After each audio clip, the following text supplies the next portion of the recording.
Do that. Today we are continuing our series through the books of Ezra, and then eventually in third Sunday of February, I think, we'll hit Nehemiah. So right now we're covering Ezra. We've made it to chapter 5 in the book of Ezra. If you want to be opening that up, you can. Remember, there's no shame in consulting the table of contents if you've got a paper Bible to find Ezra. It's not a super common read from book, so feel free to use that. So you can open that up, or you got an app, you can bring it up on your app. It's also going to be up on the screen here as well, so you can follow along there. I'm not sure how much of a history person y'all may be, but I enjoy learning as much history as I can. I don't remember all of it, but I do enjoy learning a lot about it. As a result, I really, really love learning about the people, in particular, like the individuals that fought in World War II. And some of the things that they did during that war. There's a show called Band of Brothers. It's been out for a while now, and it is probably one of the best series that has been made about the European theater during World War II. And it focuses on a group of men that were in a company called Easy Company, and they were part of the 101st Airborne Division. And these men were, as the war went on, it came to be that they were some of the craziest and bravest men that we had in our army at the time. And there was a lot of men like this. There really were, and they were all over the place. They were in the Pacific Theater as well. But something about the men in Easy Company they were just a step above everybody else. And they were given missions that were almost impossible to accomplish. They were to parachute in the day before D-Day. That night, they parachuted in, they did a night drop, and they had to link up, and they were supposed to hold certain cities. They were supposed to take those cities and hold those roads, because that way, as the army, as they made the landings on the beaches, these roads were going to be vital for them to make their way across France. And so these men had to parachute in, they had to hold these cities, and that was difficult, and they did that. And then they got into another fight in the Ardennes forest, and you had the Germans made an offensive, and they pushed up, and the only place that didn't give on the front was the place where the men of Easy Company and the 101st Airborne were at, and that became known as the Battle of the Bulge. And they were almost completely cut off from the rest of their side, so the rest of the Allies. There we go. And so you had these men that were given these objectives, they were given these missions that they had to accomplish. And if they didn't accomplish the mission, they didn't hold the area they were told to hold, the fate of the war could have been decided.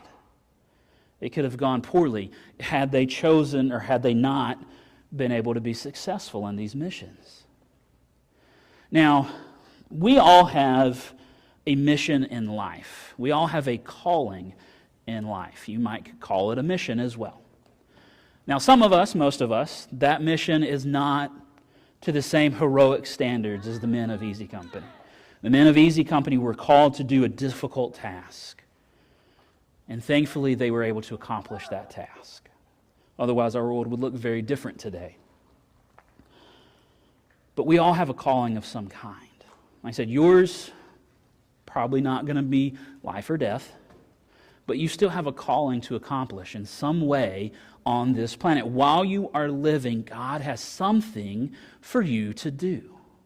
And the same thing for me. Some of us are still trying to figure out what that calling looks like.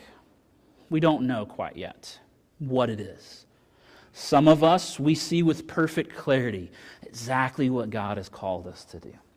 I know without a shadow of a doubt, God has called me to be the pastor of Corridor Church. That's what He's called me to do. That's why I am here. So I have no question. My calling is clear to me. I am called to be the husband and father of my family. No question, no doubts about that. Are there moments where I'm not sure about that? Yeah, there's moments where I'm like, oh my gosh, am I meant for this? Are my children going to survive this? Yes, there are those times. But I know without a doubt that's what I'm called to do. I'm called to lead them and guide them in the way that God has directed me to. I'm called to plant this church. I'm called to pastor this church with a team of amazing people. So my calling is clear.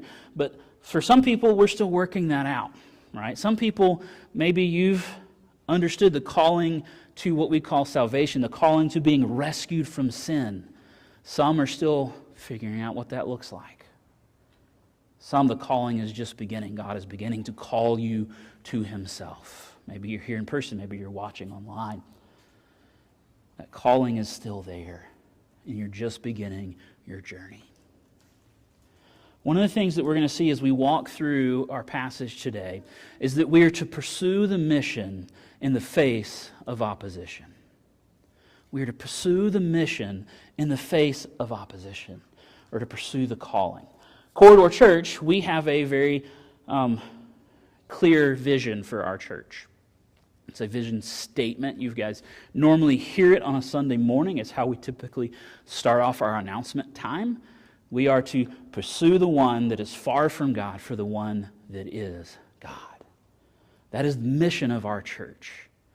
That is why we exist in this community. That's why we're in Milford. Is to pursue the one that is far from God. Because the one that is God has called us to do that. And the way we do that is by loving the school district that we currently are in one of their buildings for. And we love the people that are connected to that in the best ways that we can.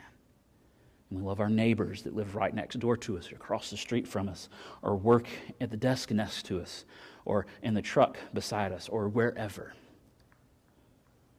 And those are the things we do as a mission, right? That is our calling, our mission in life. So that is what we're going to kind of keep this idea in mind as we walk through this chapter. Okay, we're going to cover a lot of scripture today, so I'm going to try and be as quick as I can with the passages. We've got 2 full chapters. We're going to hit 5 and 6 today.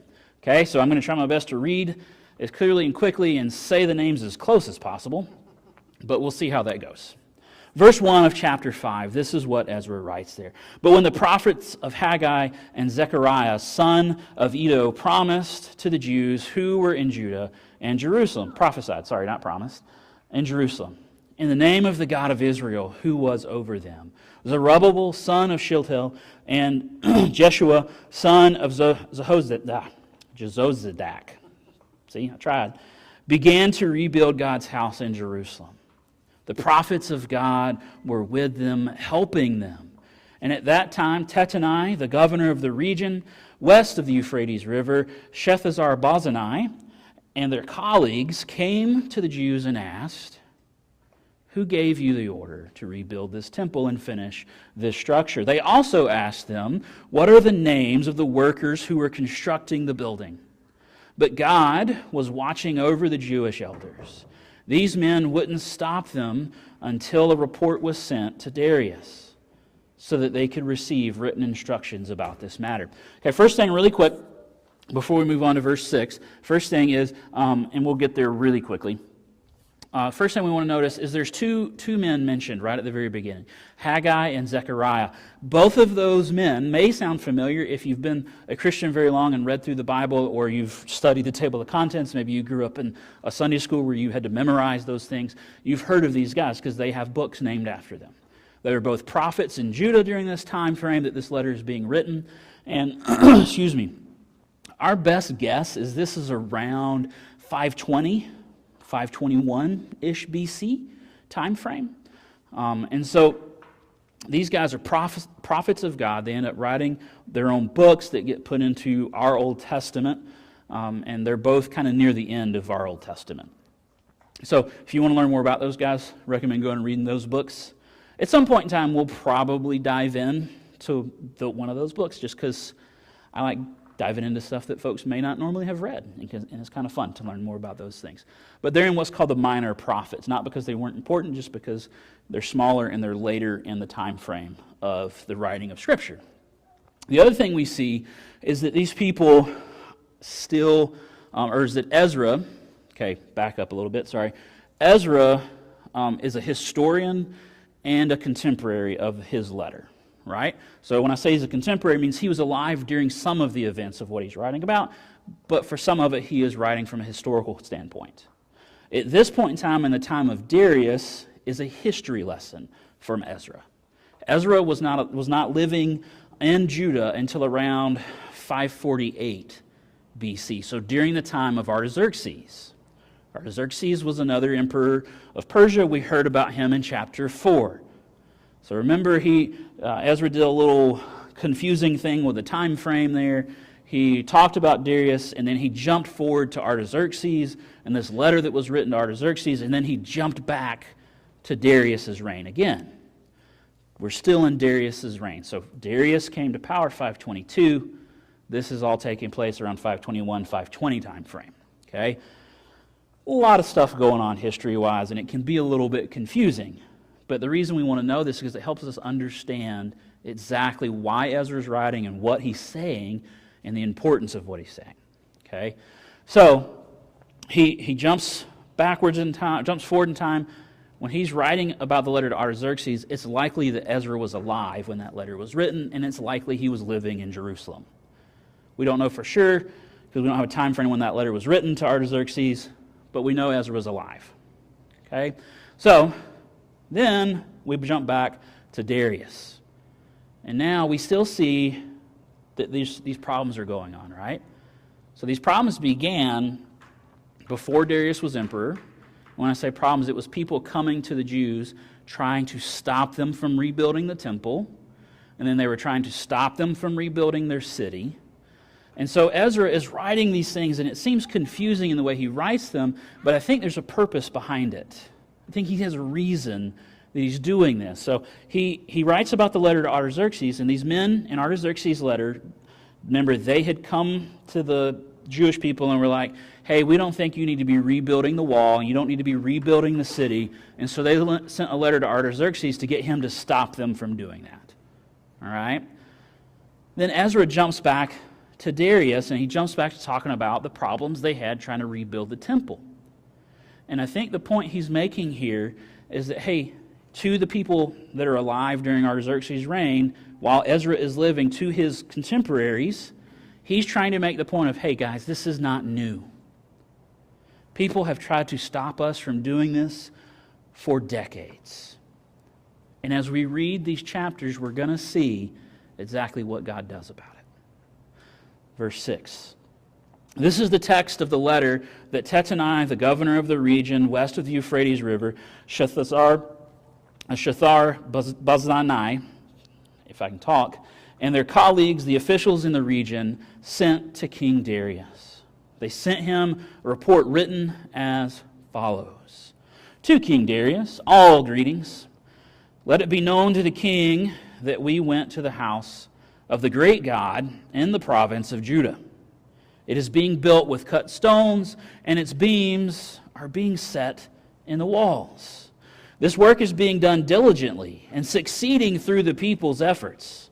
So we questioned the elders and asked, who gave you the order to rebuild the temple and finish the structure? They're saying, did somebody actually give you permission to do this? That's what they're saying. We also asked them for their names so that we could write them down, write down the names of their leaders for your information. This is the reply they gave us.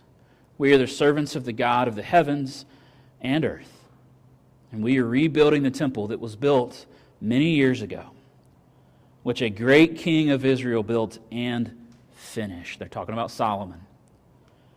But since our ancestors angered the God of the heavens, he handed them over to King Nebuchadnezzar of Babylon, the Chaldean, who destroyed this temple and deported the people to Babylon.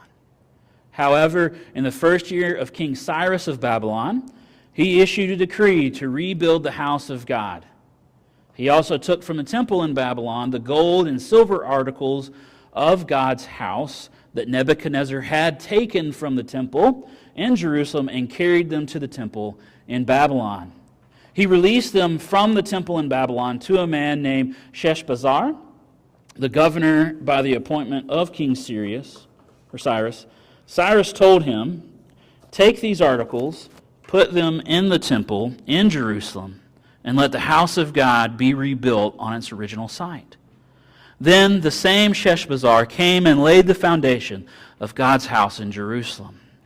It's been under construction from that time until now. But it has not been completed. So if it pleases the king, let a search of the royal archives in Babylon be conducted, to see if it is true that a decree was issued by King Cyrus to rebuild the house of God in Jerusalem. Let the king's decision regarding this matter be sent to us. So now they've gone to the Jews, and they're hoping to intimidate them a little bit. So the governor and his buddies have all gone to the men and women that are building the temple, and they're like, hey, who told you could do this? That was really the idea. It wasn't just hey, we want to know that, which person gave you permission so that we can just keep a record. It was really, they were hoping they go, oh, we just decided to do it ourselves.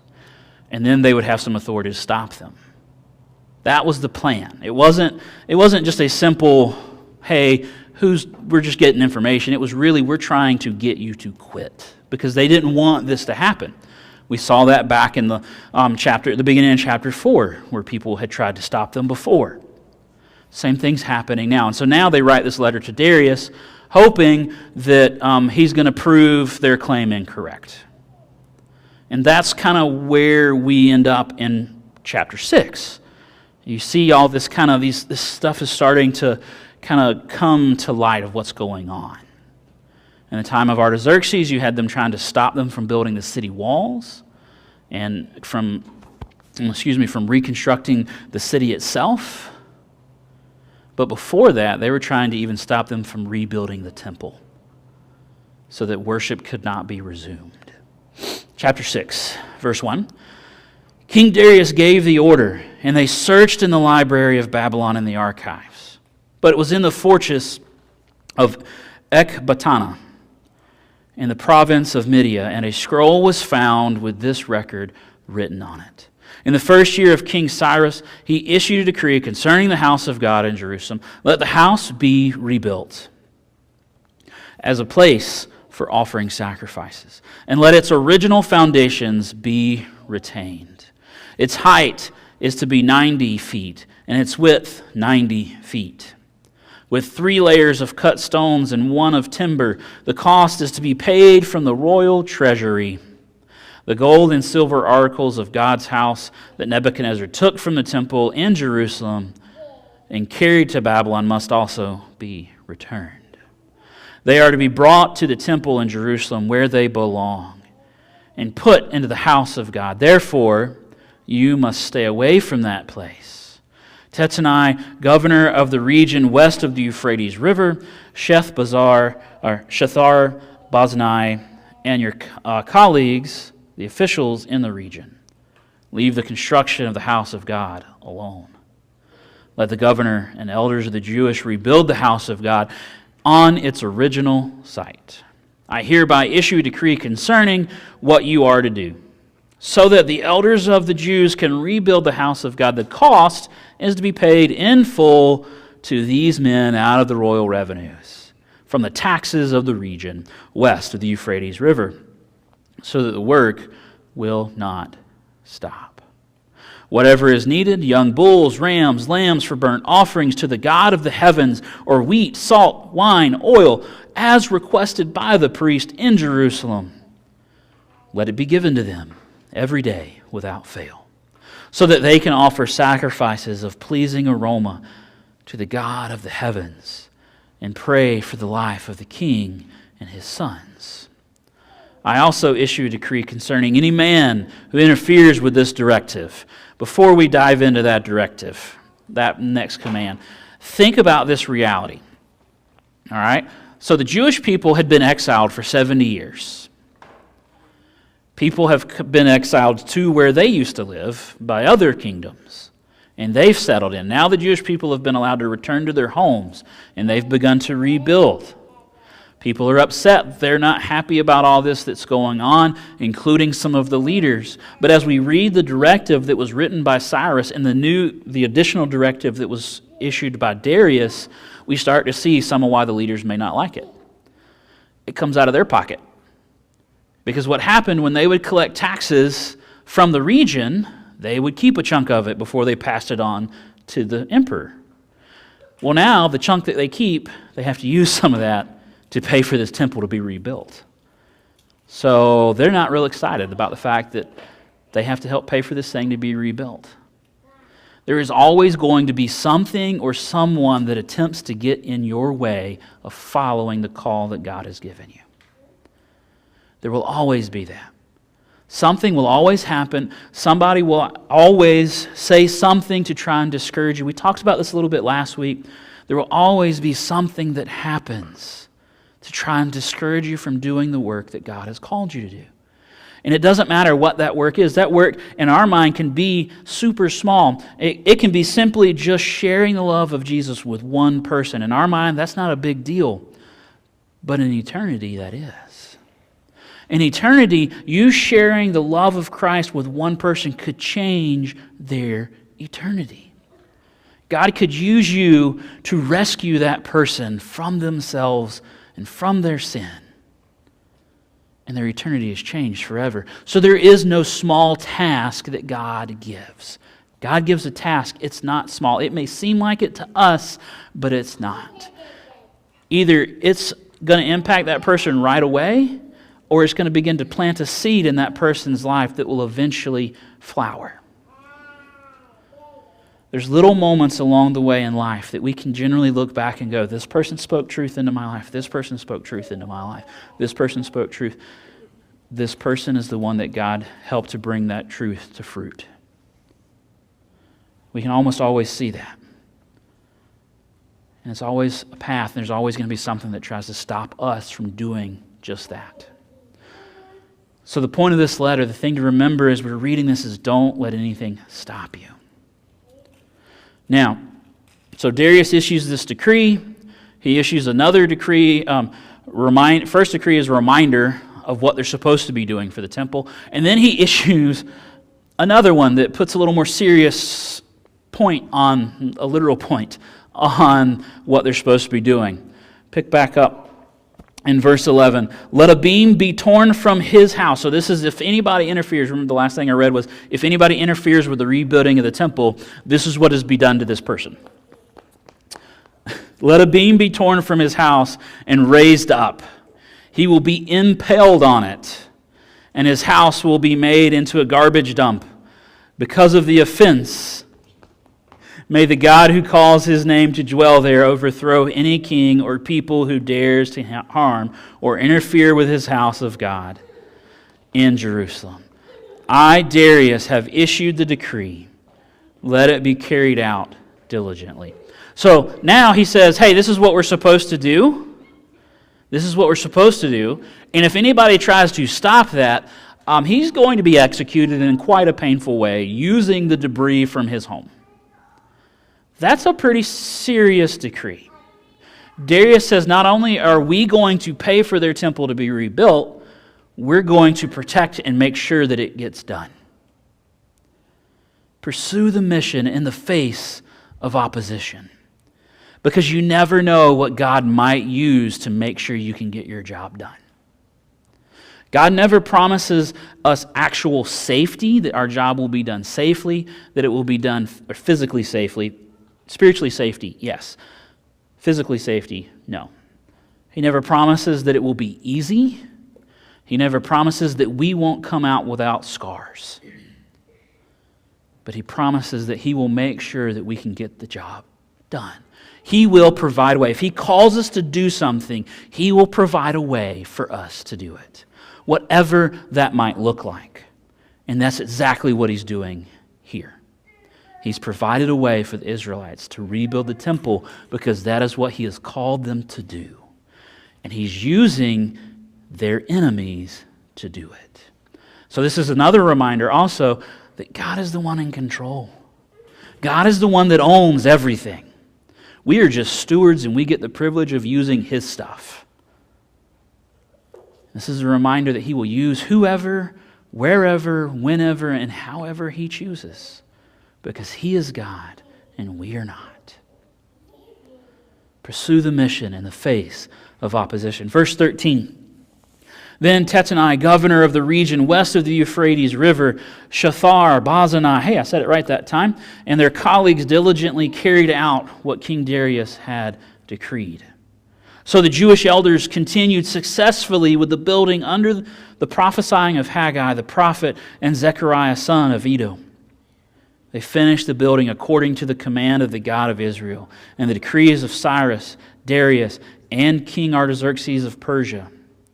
This house was completed on the 3rd day of the month of Adar, in the 6th year of the reign of King Darius.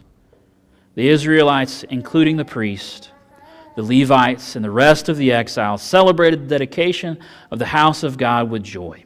For the dedication of God's house, they offered 100 bulls, 200 rams, 400 lambs, as well as 12 male goats as a sin offering for all of Israel, one for each Israelite tribe.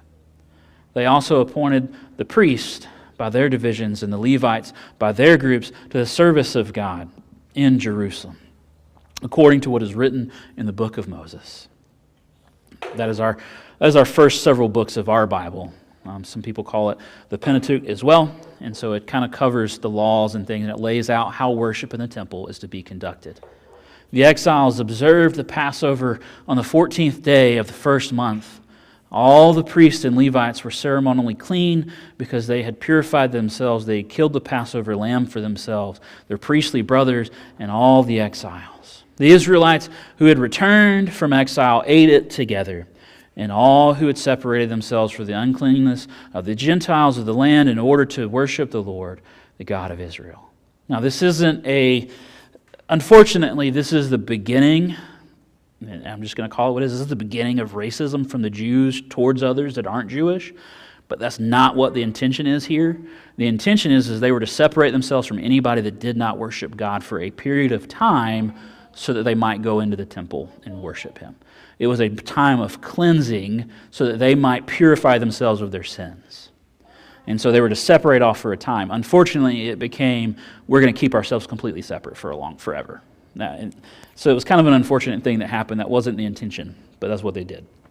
Verse 22, they observed the festival of unleavened bread for 7 days with joy, because the Lord had made them joyful, having changed the Assyrian king's attitude toward them so that he supported them in the work on the house of the God of Israel.